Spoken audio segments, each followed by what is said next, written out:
Bom dia a todos que nos acompanham nesse programa Manhã Viva, chegando até você que está aí desse lado. É sempre para nós um gosto e uma alegria fazer esse programa que tem sempre temas tão interessantes, não é? Não é só temas de religiosidade, mas também conhecimento, saúde, e hoje nós vamos conversar sobre como regular as nossas emoções. Olha que beleza! Vai ser uma conversa muito produtiva com a doutora Jaqueline Ferreira, que é psicóloga, está aqui conosco já na nossa sala de estar. Ela veio de Aveiro, de propósito, até a Canção Nova, para nos ajudar nessa manhã, trazendo aí o seu conhecimento, a sua prática, também a sua experiência sobre esse assunto, que é um assunto que afeta muitas pessoas. Olha, em Portugal, são 34% da população que é afetada pela ansiedade. E você, que nos acompanha agora, também é uma pessoa ansiosa, assim como eu algumas vezes? Então, hoje nós vamos aprender muito e vamos encontrar aí caminhos para melhorar e viver melhor, né? Porque todos nós precisamos viver melhor, lidar melhor com as nossas emoções. Esse sentimento em determinadas situações, a ansiedade, pode transformar-se numa verdadeira prisão emocional. Achei muito forte essa expressão, não é?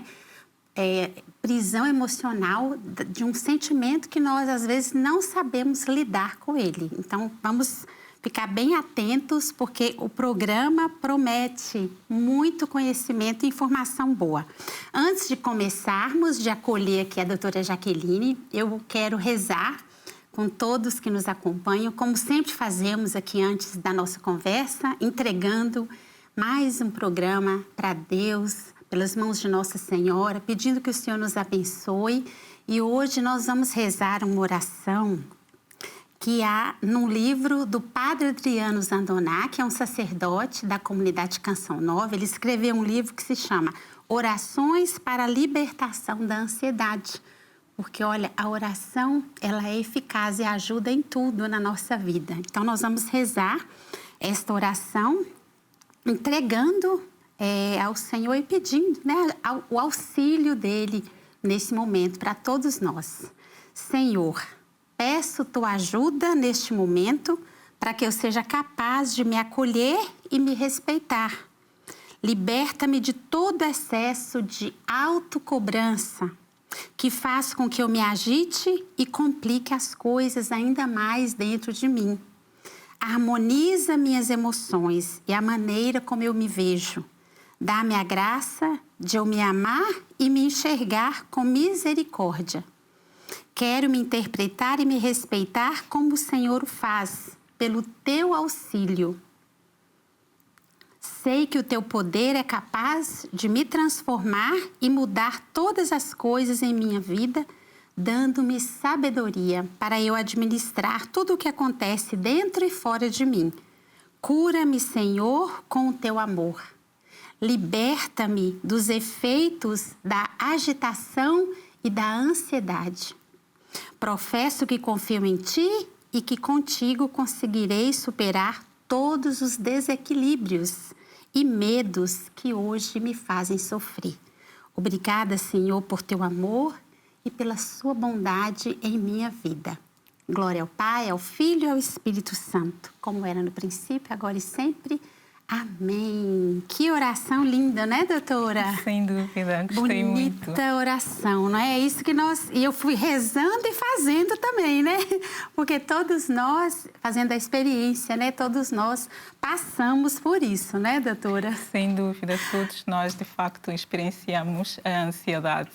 A ansiedade, ela é uma emoção natural, assim como o medo, assim como o nojo, e ela tem a função de nos proteger contra potenciais perigos. Ou seja, todos nós experienciamos a ansiedade e faz parte experienciar a ansiedade. E isso é muito importante, termos esse conhecimento para nós normalizarmos a experiência da ansiedade, porque um dos sintomas é efetivamente da ansiedade, ou seja, da perturbação da ansiedade, pode ser esse medo que nós desenvolvemos face aos sintomas da ansiedade. Olha que interessante. Sem o medo dúvida. da ansiedade causa ansiedade. Agrava exatamente, causa a ansiedade, sem dúvida mesmo. Ô, doutora, mas já entramos no tema, não é? Eu queria era acolher antes também um pouquinho, né, a doutora Jaqueline? Entusiasmada para falar sobre o tópico, tá sem dúvida. Tudo certo. Mas, sim, sem dúvida, sinto-me bastante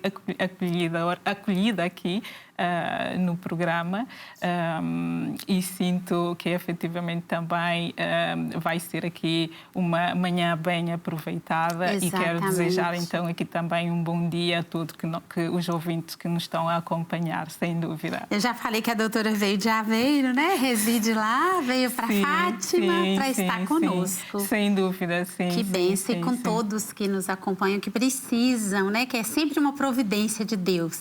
O tema do Manhã Viva é impressionante, doutora Jaqueline, é sempre uma providência. Para nós, equipa, e para quem está em casa, porque é sempre uma ajuda, né? Então, eu sei que hoje a doutora também vai trazer essa ajuda para nós, para os nossos telespectadores. Mas eu queria que a doutora falasse como a ansiedade se manifesta. Ok, a ansiedade, quando nós falamos da ansiedade, ela se manifesta sobretudo em 3 componentes. Podemos olhar para, então, a alteração física que ocorre quando nós experienciamos essa emoção, ocorrem alterações físicas no nosso corpo, nomeadamente, notamos o batimento cardíaco acelerado, notamos a respiração também acelerada, podemos notar a tensão muscular, podemos notar também aqui o aumento da temperatura corporal. Estes são os sintomas que efetivamente nós experienciamos, são os sintomas físicos. Para além da componente física, nós também temos a componente cognitiva. E a componente cognitiva manifesta sobretudo pelos pensamentos, que nós chamamos de preocupações. E se eu não conseguir falar? E se eu me esquecer do que é que eu vou dizer? E se eu me engasgar? Isto é um conjunto de pensamentos que podem aparecer antes, por exemplo, de uma entrevista ou então de uma apresentação oral. E depois temos a terceira componente, que é o componente comportamental. Quando nós experienciamos a ansiedade, naturalmente, como a ansiedade tem a ver com a percepção do perigo, naturalmente nós experienciamos, ou seja, o nosso instinto é de evitar o perigo. Então, o que pode acontecer aqui é nós termos comportamentos de evitamento. E esse comportamento pode interferir aqui com o normal funcionamento da pessoa, na medida em que a pessoa pode começar a evitar sair de casa, pode começar a evitar ir às aulas, pode começar a evitar ir ao trabalho e dessa forma então temos estes 3 componentes que vão estando a interagir entre si e que podem também aqui manter a resposta da ansiedade quando ela não é bem regulada e pode contribuir para o desenvolvimento da perturbação de ansiedade. A perturbação da ansiedade ela tem a ver aqui com o quê? Podemos ver, sobretudo, na forma em como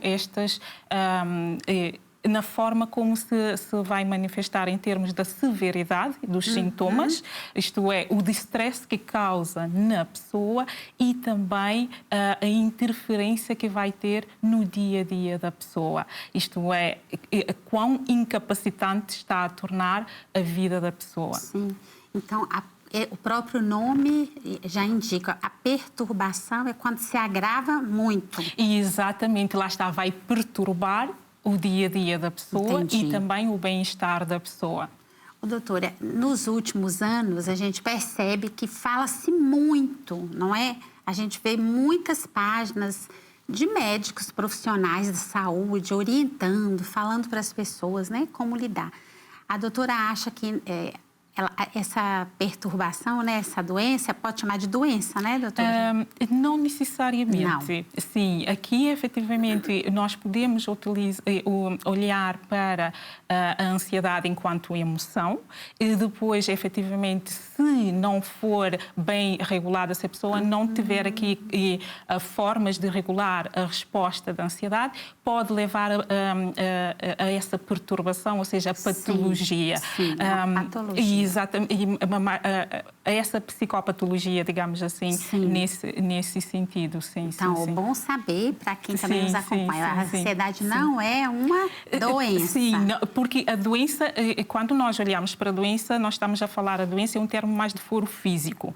E a intervenção também requer aqui medidas diferentes. Quando nós estamos a olhar para psicopatologias, também a intervenção é diferente. E então aqui é importante também diferenciar, lá está, falamos em saúde mental, sim, e é necessário, mas a terminologia aqui é necessário ter cautela e cuidado na forma como nós utilizamos. Então, a doutora, na sua percepção, agravou-se mais a ansiedade nas pessoas com a modernidade, com o ritmo de vida que nós levamos hoje? De um modo geral, a perturbação da ansiedade parece efetivamente ter aumentado, sobretudo com recentes acontecimentos que nós tivemos, sobretudo a pandemia. Sem dúvida que houve aqui um aumento da perturbação da ansiedade pós-pandémica. Doutora, e nós ouvimos também muitos relatos na internet de até pessoas famosas, né? Conhecidas, que falam, eu tive uma crise de ansiedade. Estava num voo, outro dia eu ouvi até um sacerdote dizer, estava num voo e tive uma crise de ansiedade. O que é essa crise? O que causa, doutora, essa crise? Ok. Ora bem, falar de crise de ansiedade, nós temos que falar aqui dos sintomas da ansiedade. Uma crise de ansiedade, ela é despoletada ou desencadeada pelos sintomas antecipatórios, sobretudo pelos pensamentos. Ou seja, são os pensamentos que a pessoa vai ter antes do evento que pode desencadear a crise da ansiedade. Imaginemos, por exemplo, eu vou ter uma apresentação oral e posso efetivamente ter aqui pensamentos como e se eu não conseguir falar, e se eu me enganar, o que é que vai acontecer? Essa escalada, ou seja, este conjunto de pensamentos vai gradualmente aumentando aqui os sintomas que a pessoa vai experienciando e aí a pessoa pode experienciar uma crise de ansiedade que é diferente de um ataque de pânico. Um ataque de pânico é um medo intenso que surge de repente e que vem acompanhado de sintomas como alterações físicas, nomeadamente dificuldade em respirar ou falta de ar, e aumento do batimento cardíaco, aumento da temperatura também corporal, tensão muscular e que vem acompanhado também da interpretação, ou seja, da parte cognitiva em que a pessoa pensa que está a ter um ataque cardíaco ou que vai enlouquecer ou que vai morrer. E então, a grande diferença entre uma crise de ansiedade e um ataque de pânico é que um ataque de pânico a pessoa tem a percepção que aqueles sintomas apareceram do nada. Olha que interessante, doutora. Meu Deus. E a ansiedade, doutora, a longo prazo, digamos assim, se não for gerido isso aí, né? Se a pessoa não busca ajuda, o que pode desencadear? Poderíamos dizer que ela desencadeia o pânico? Sim, e quando nós experienciamos a ansiedade, é importante a ansiedade ou qualquer outro tipo de emoção, quando nós percebemos que há uma desregulação emocional, é importante efetivamente nós regularmos a nossa emoção. Quando nós não regulamos a emoção, ou seja, ou temos dificuldade, sobretudo, na regulação emocional, o que pode acontecer efetivamente é que os sintomas vão agravando, porque não só em termos da intensidade dos sintomas, que podem ir agravando, como também as medidas que a pessoa vai adotando para lidar com estes sintomas também podem aqui manter e agravar os sintomas da ansiedade. E nesse sentido, sim, o que pode acontecer então a longo prazo pode levar a um ataque de pânico, no sentido em que a pessoa vai estando a experienciar, ou seja, ao experienciar a ansiedade, há momentos que não experiencia a ansiedade e que pode então, de uma forma em que a pessoa está tranquila, num dia em que está tranquila, e ter um ataque de pânico, e nós aí podemos então definir o ataque de pânico como sendo a ansiedade na sua escala máxima, basicamente. Entendi. Doutora, quem tem ansiedade tem constantemente pensamentos negativos? Não necessariamente. Como é que funciona?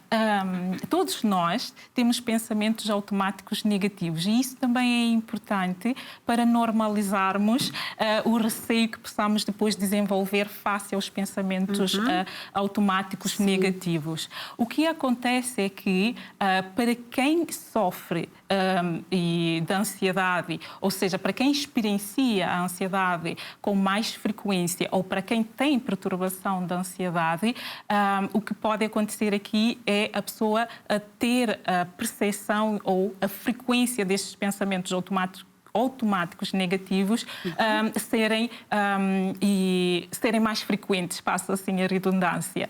E então, nesse sentido, mas há momentos em que a pessoa não experiencia ansiedade. Então, se neste momento a pessoa não experiencia ansiedade, a pessoa também pode não ter estes pensamentos automáticos tão presentes. E, neste caso, pensamentos automáticos negativos. E suponhamos que uma pessoa está a passar por isso e ela também não procura ajuda, né? Não procura tratamento, validando, suportando, porque realmente é uma desregulação na emoção, né, doutor? O tema do programa é isso mesmo, exatamente, né? Exatamente. Então, e a pessoa que não busca ajuda, o que pode acontecer?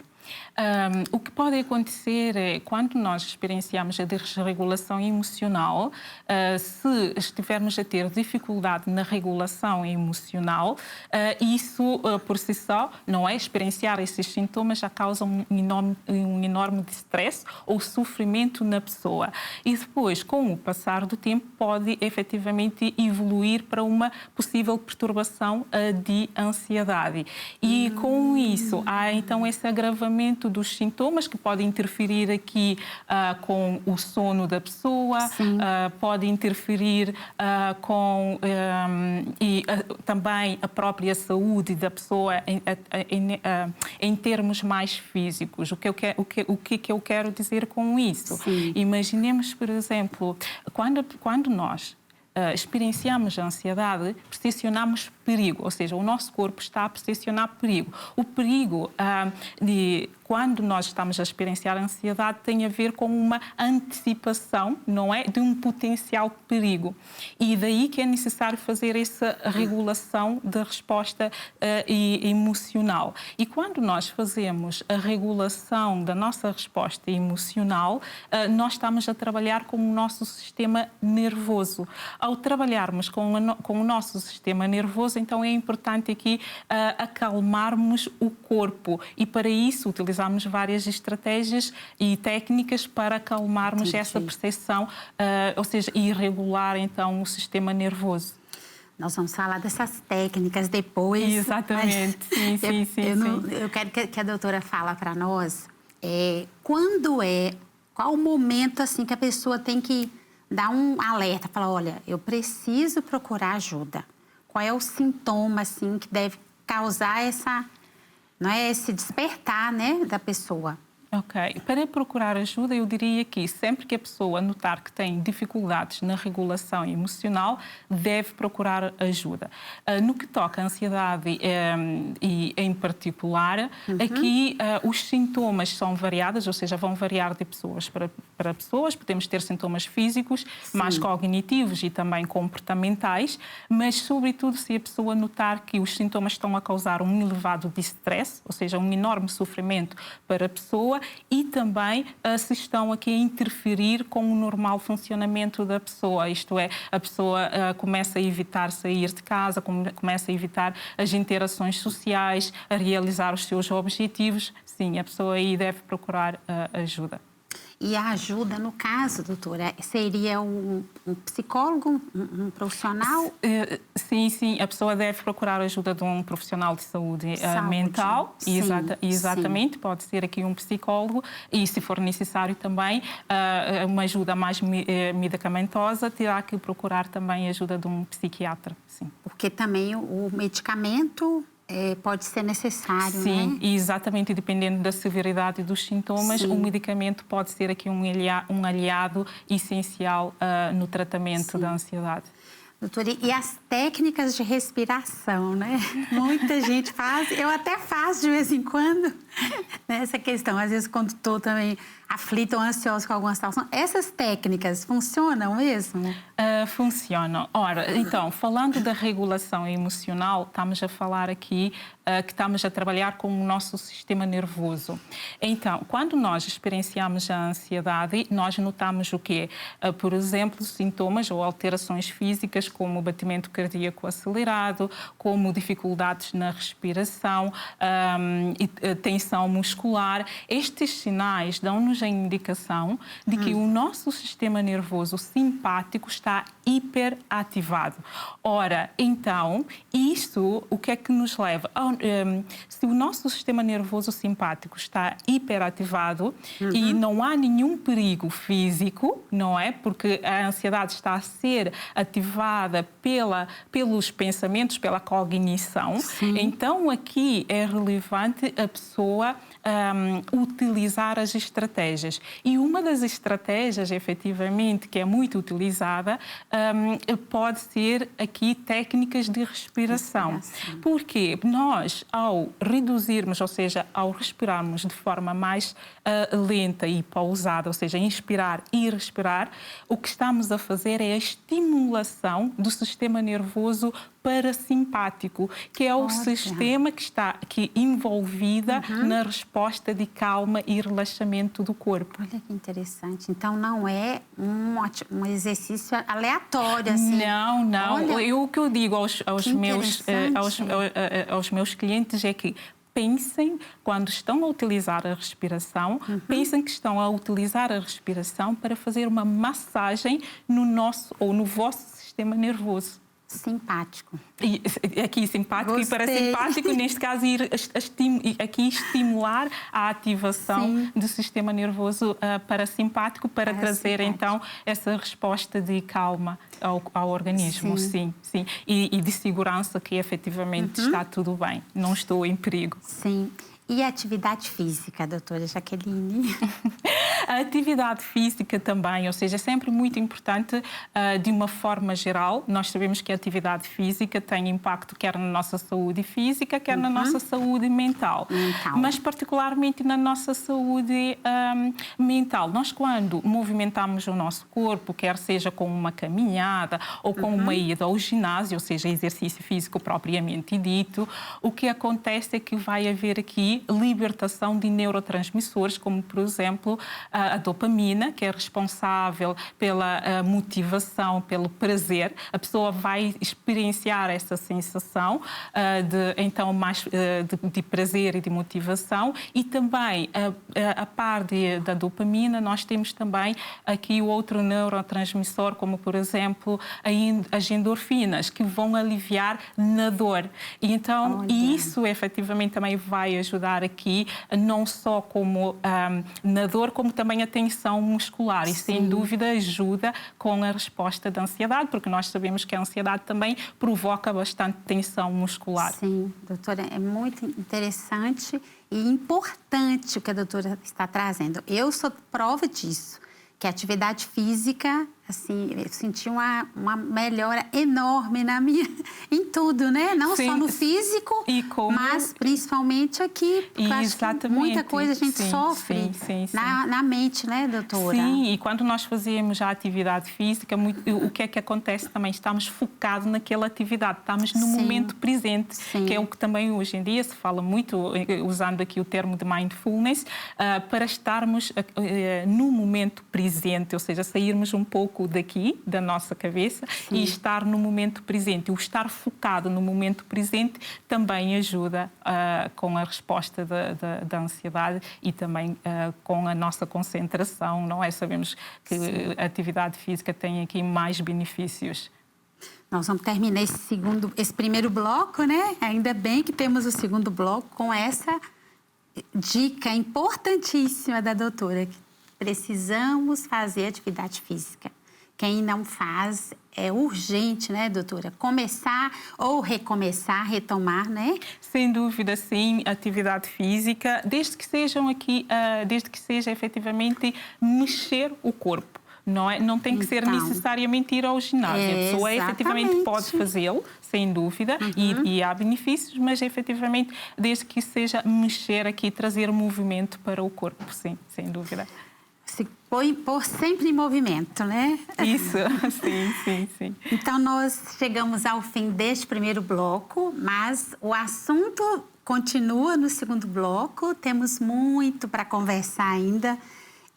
Apenas a doutora Jaqueline trouxe aqui os conceitos para nós, né? Clareando aí o que é a ansiedade, quais os sintomas, o que nós sentimos que podemos aí acender um alerta, né, de que a gente realmente precisa procurar essa ajuda para regular as nossas emoções. Então, a ansiedade é um desafio conviver no mundo atual, né, com isso. Mas a doutora, no segundo bloco, vai trazer para nós aí técnicas também para nos ajudar a lidar com isso e viver melhor.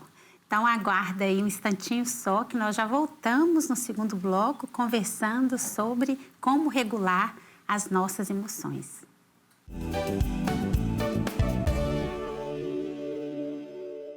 Olá, bem-vindos ao segundo bloco do nosso Manhã Viva de hoje, conversando aqui com a doutora Jaqueline Ferreira, que é psicóloga, está conosco nesse Manhã Viva para falarmos sobre como regular as nossas emoções. Estamos conversando sobre a ansiedade, que é algo que tem acometido muitos de nós na nossa rotina, no dia a dia.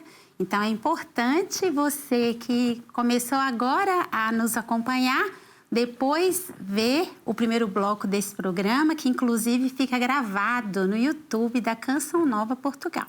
Então, fica conosco nesse segundo bloco, porque tem mais conversa aí sobre ansiedade. Mas antes de voltar ali com a doutora Jaqueline, nós temos o nosso momento hoje, Boas Leituras.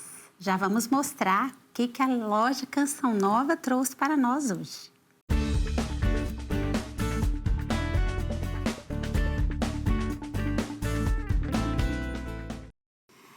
Estou aqui na mesa da nossa rubrica de hoje para mostrar os livros que a loja Canção Nova mandou para nós. Olha, a nossa vida espiritual é uma bela ajuda e ferramenta também para nós enfrentarmos os desafios, não é? Também na nossa saúde emocional. Então, olha, temos aqui hoje o terço pela libertação da ansiedade. Está aqui.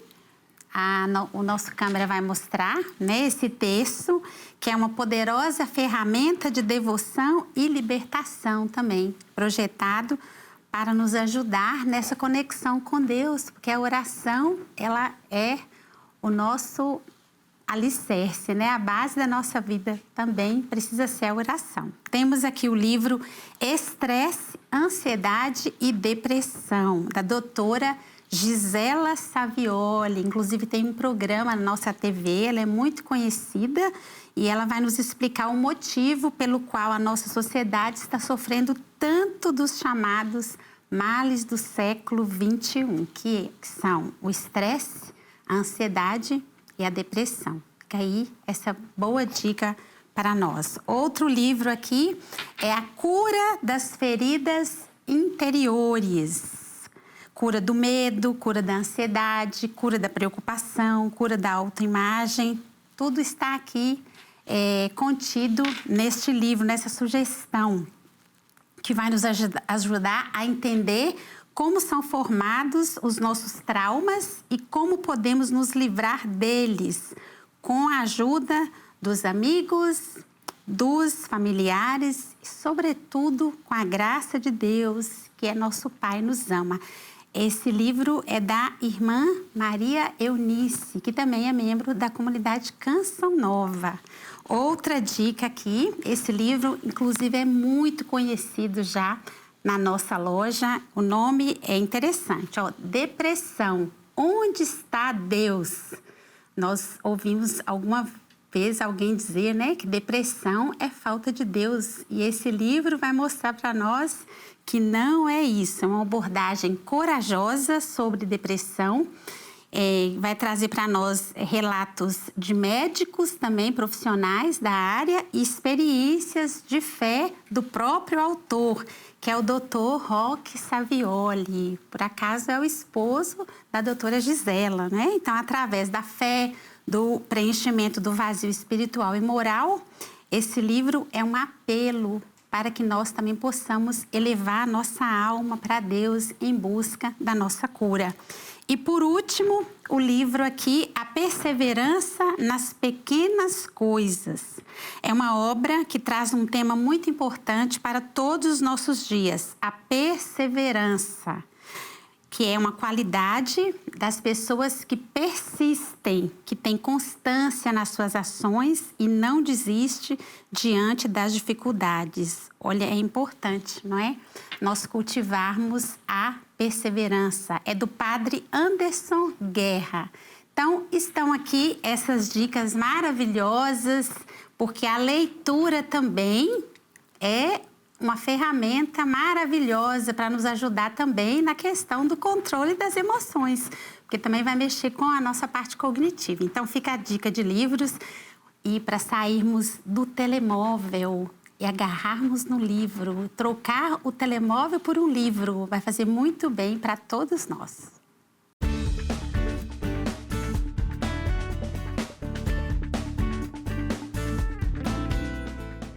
Estamos de volta aqui na nossa sala de estar com a doutora Jaqueline para continuar a nossa conversa.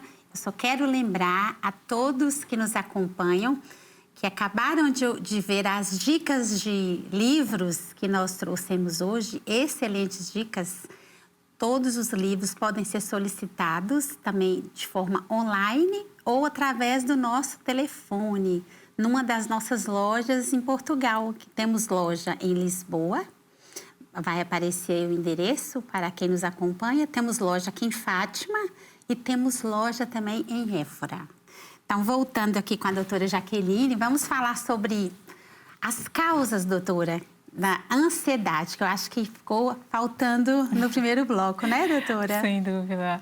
Então, relativamente às causas da ansiedade, aqui falando das causas, vamos também falar aqui de potenciais fatores de risco que podem efetivamente aqui contribuir para o desenvolvimento de uma perturbação de ansiedade. Então, como qualquer outra perturbação mental, e para a ansiedade não é exceção, as causas são múltiplas, ou os fatores de risco são múltiplos.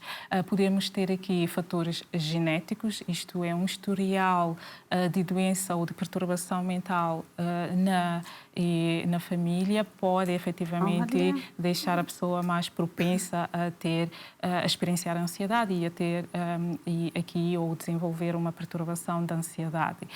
Para além dos fatores genéticos, nós também temos os fatores biológicos, nomeadamente alterações hormonais podem também aqui contribuir para a resposta da ansiedade.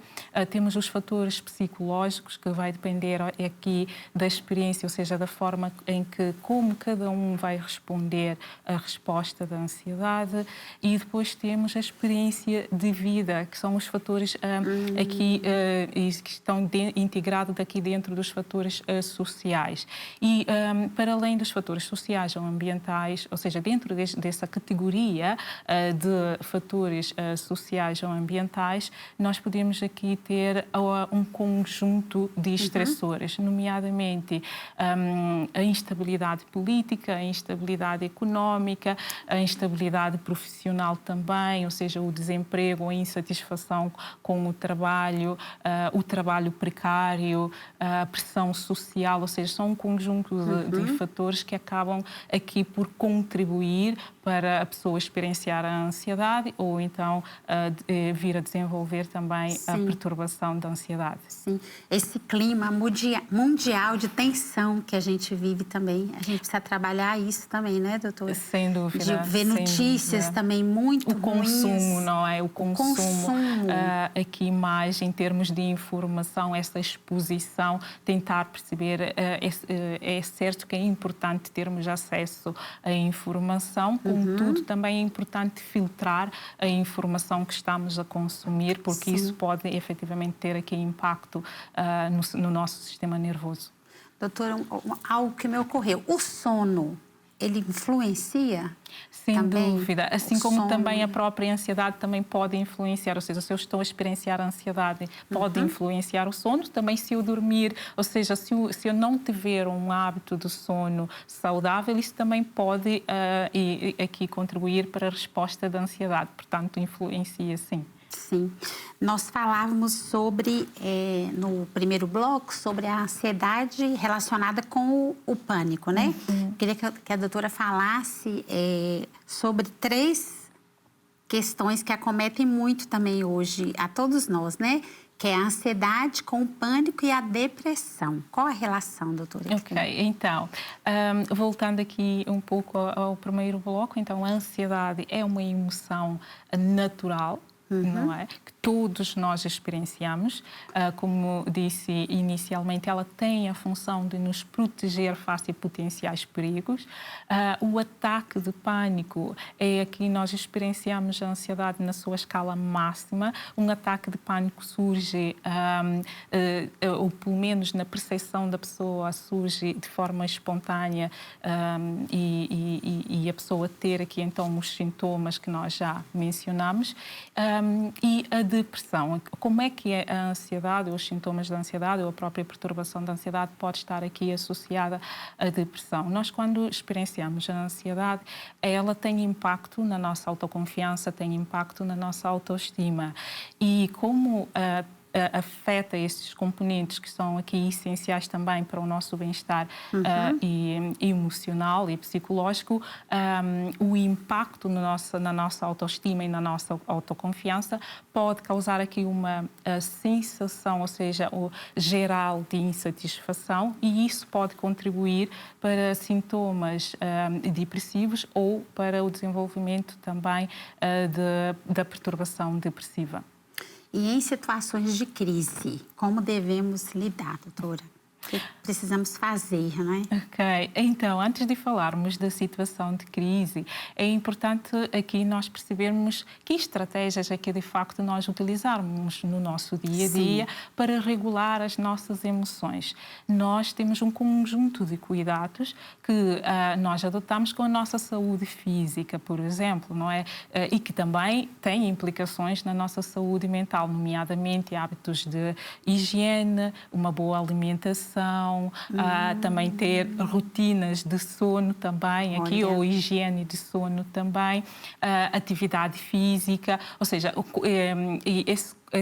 esse cuidado que nós temos, ou esse conjunto de cuidados que nós temos, tem impacto na nossa saúde física e também na nossa saúde mental. O que acontece é que em situações de stress nós tendemos a negligenciar também esses cuidados básicos. Então é extremamente importante nós mantermos aqui o nosso autocuidado, quando não é possível, tentar sempre que possível retomar esse autocuidado.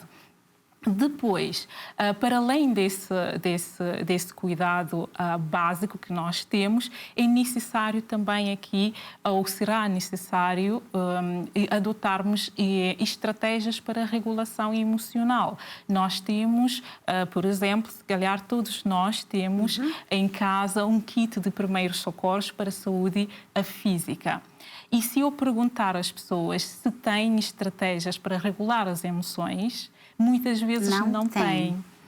Olha que interessante. Exatamente. Então, é importante também nós pensarmos aqui em construir o nosso kitzinho de primeiros socorros emocionais, onde vamos buscar, sempre que possível, ferramentas para regularmos as nossas emoções. Sim. Sempre que eu perceber que, efetivamente, há uma desregulação emocional. E pode aqui conter, então, estratégias como, por exemplo, técnicas de respiração, a interação social é extremamente importante também, e cultivar e manter a interação social, termos estratégias como, por exemplo, o grounding.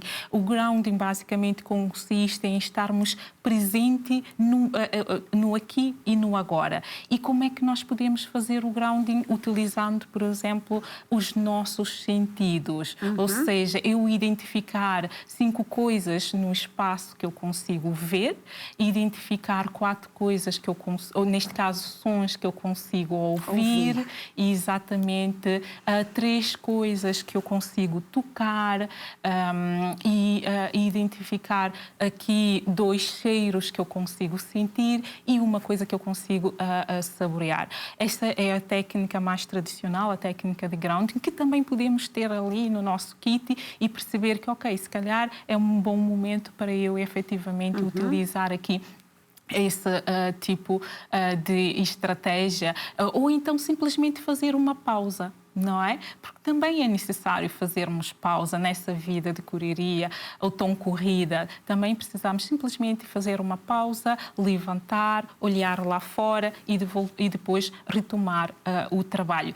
Ao longo do dia, se nós formos ter pequenos cuidados, como, por exemplo, fazer 3 ciclos de respiração, e isto vai estar, obviamente, a ajudar o nosso sistema nervoso, e vai nos deixar também aqui com uma maior resiliência. Sim. Não é se eu for fazendo ao longo do dia, nesse sentido. Agora, em termos de crise, não é? Quando a pessoa efetivamente está a experienciar momentos de crise, é importante a pessoa, imaginemos, por exemplo, numa crise de ansiedade ou um ataque de pânico, é importante a pessoa identificar o que está a acontecer. Ou seja, nomear.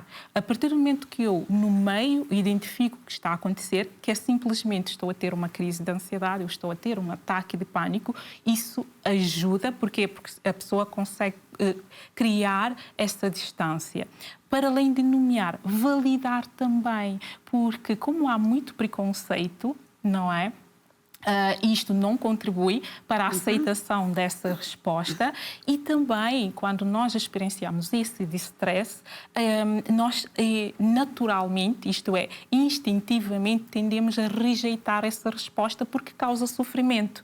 Então, validar que naquele momento eu estou a sofrer é relevante, porque ajuda na aceitação dessa resposta que eu estou a ter naquele momento. Depois temos técnicas como de respiração, que a pessoa também pode fazer e, sobretudo, quando estamos a falar de ansiedade, já repeti várias vezes, é relembrar que o corpo está a percepcionar perigo. Ora, se o corpo está a percepcionar perigo, então é importante também transmitir essa ideia ao corpo de que eu estou segura no espaço. E reorientar a nossa atenção no espaço é fundamental para o corpo assimilar que está num espaço seguro. Sim, doutora, esses 3 ciclos da respiração, Tem como a doutora mostrar para nós? Pode ser a respiração. Como que fazemos ao longo do dia, né? Exatamente. A pessoa, imagina, está sentada a trabalhar. Podem ser aqui respiração, sobretudo quando nós estamos a falar da resposta da ansiedade. Quando ocorre uma hiperativação do sistema nervoso simpático, nós queremos aqui estimular, então, a ativação do sistema nervoso parasimpático. Eu posso utilizar aqui a respiração diafragmática ou abdominal.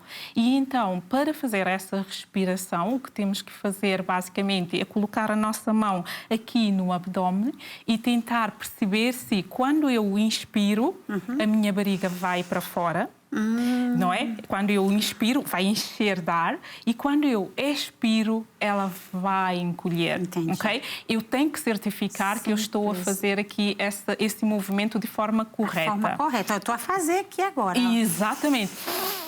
E quando eu inspiro, não é sempre isto, independentemente se eu estou a experienciar a ansiedade ou não, quando nós inspiramos é o sistema nervoso simpático que está em ação. Quando nós expiramos é o sistema parasimpático. Daí o prolongamento da expiração é fundamental. Então eu inspiro e prolongo a expiração, e aqui fazer esses três ciclos ao longo do dia, a pessoa vai fazendo pausa e vai fazendo. Isso vai ajudar também a aliviar a tensão que está acumulada no corpo, que nós ao longo do dia também deparamos com vários estressores. Então, se formos adotar essa simples técnica, ninguém nos está a observar, ninguém está a perceber, podemos fazer a respiração em qualquer lado, não precisamos levar mais nenhuma ferramenta. É uma ferramenta que é sempre importante aqui termos connosco no nosso kit de primeiros socorros emocionais, sem dúvida. Doutora, foi importantíssima essa questão aí do kit de primeiros socorros emocionais. Olha, eu sinceramente não sabia. Agora já aprendemos. Quem nos acompanha aí, que é preciso, da mesma forma que a gente tem um kit para a saúde física, é preciso kit para a nossa saúde emocional. E algo simples que todos nós podemos lançar mão. Eu estava aqui a pensar, doutora, o nosso público tem uma grande parte dos nossos telespectadores que já estão na reforma, né? As nossas queridas senhoras benfeitoras que já estão na reforma, já estão em casa, porque já cumpriram a sua missão, né?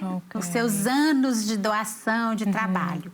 Mas em casa também a gente pode procurar um hábito, não é? Para descomplicar, desestressar, né? Essa questão que a doutora falava, eu achei tão importante, de socializar-se, e é o café com alguém, uma amiga, né? Beber um café, isso é importante. Que às vezes a gente parece ser coisas tão banais, né, doutora Jaqueline? Mas são importantes para a gente. Sim, nós somos seres sociais, então estabelecer e cultivar essa conexão.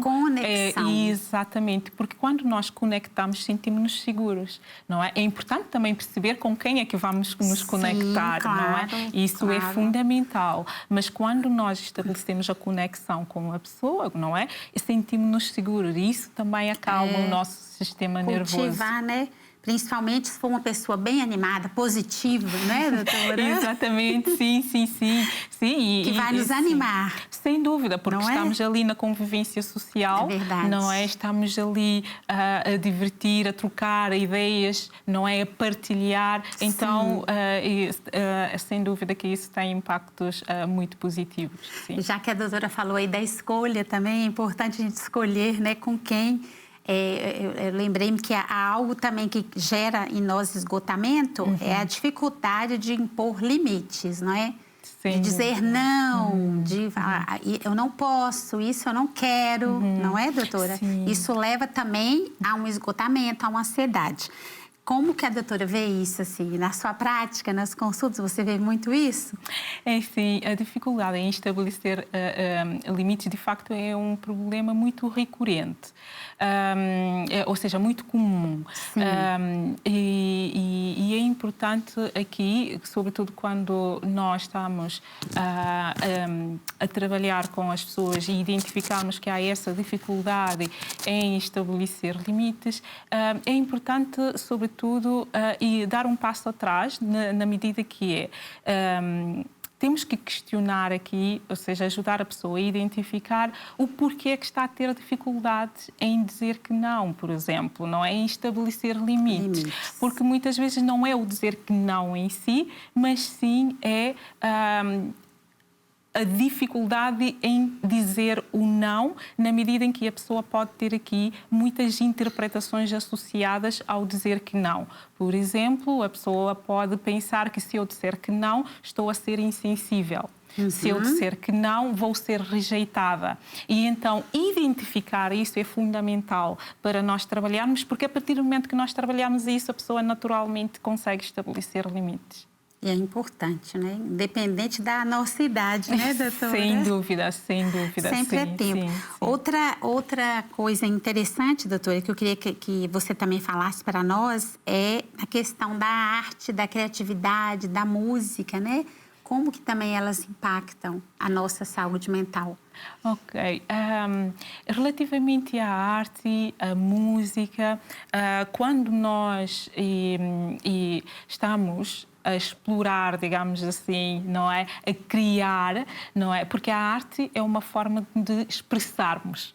Então, só por aí já nos ajuda, porque, de facto, ao longo do dia, ou para muitos de nós temos essa tendência natural para suprimir a resposta emocional, não é? Porque aprendemos também dessa forma. E então, quando estamos, através da arte, por exemplo, a música, a dança, a escrita, é uma forma, não é, de expressar as nossas emoções sem julgamento. Olha, não é? E isso é fundamental, não é? Porque sentimos-nos livres e podemos expressar, e esse processo pode ser terapêutico. Para além disso, também a arte ajuda-nos a fazer o quê? A estar no momento presente, ou seja, reorienta o nosso foco atencional para o momento presente. E isso, sem dúvida, que também ajuda. Né? Exatamente. E, para além disso, temos a ativação de memórias também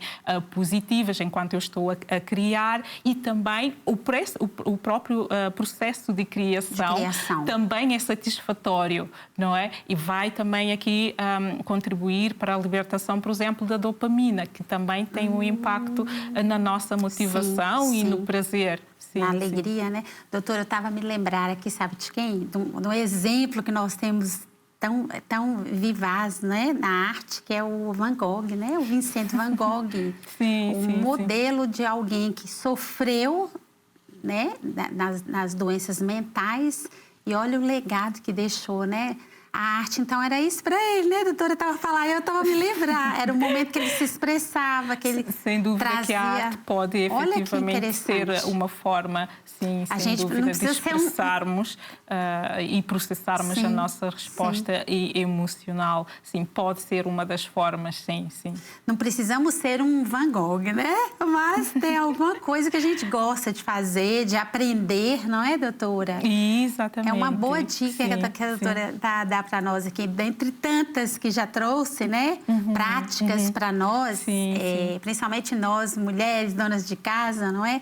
Mas para a gente aprender também a fazer algo novo, a criar, aprender, né? Vai ajudar também a gente a lidar com isso. Eu queria que a doutora deixasse sua mensagem final nessa conversa tão boa, né, para quem nos acompanha nesse Manhã Viva. Sim, sem dúvida.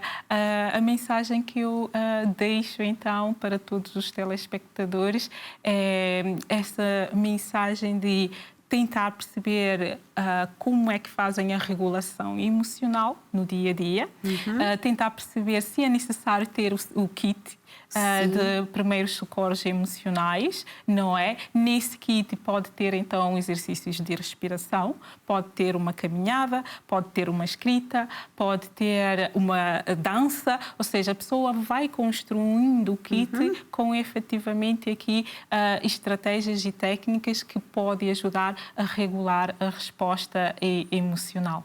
E não desanimar, né, doutora? Sim, sem dúvida. E claro que sempre que precisar, procurar também a ajuda de um profissional de saúde mental, se notar que, de facto, os sintomas estão a causar um elevado de stress ou que estão aqui a interferir com o dia a dia da pessoa. Bem, doutora, muito obrigada. Foi um programa maravilhoso. A sua fala, né? Tantas informações novas também. E simples para a gente fazer, nada assim difícil, não é? Sim. Acessível, né? Foi uma conversa assim, muito acessível para todos que nos acompanham. Eu quero agradecer a sua vinda aqui hoje, a Canção Nova, a sua disponibilidade de estar conosco e principalmente essa ajuda, né? Que a doutora veio trazer para o nosso público. Deus lhe pague. Obrigada, eu também agradeço. Foi um prazer estar aqui com vocês e partilhar também do conhecimento com todos os telespectadores. E um bom trabalho, viu? Na sua missão. Obrigada.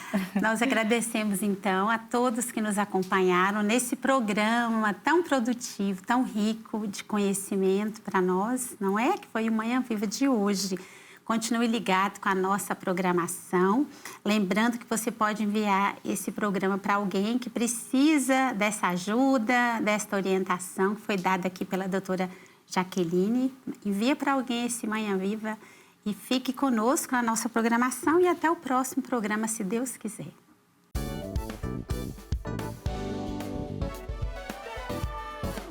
Se gostou deste programa, clique aqui na nossa playlist aqui em baixo para ver outros episódios. Se ainda não subscreveu o nosso canal do YouTube, faça-o já clicando neste botão aqui do lado e será logo o primeiro a saber todas as novidades.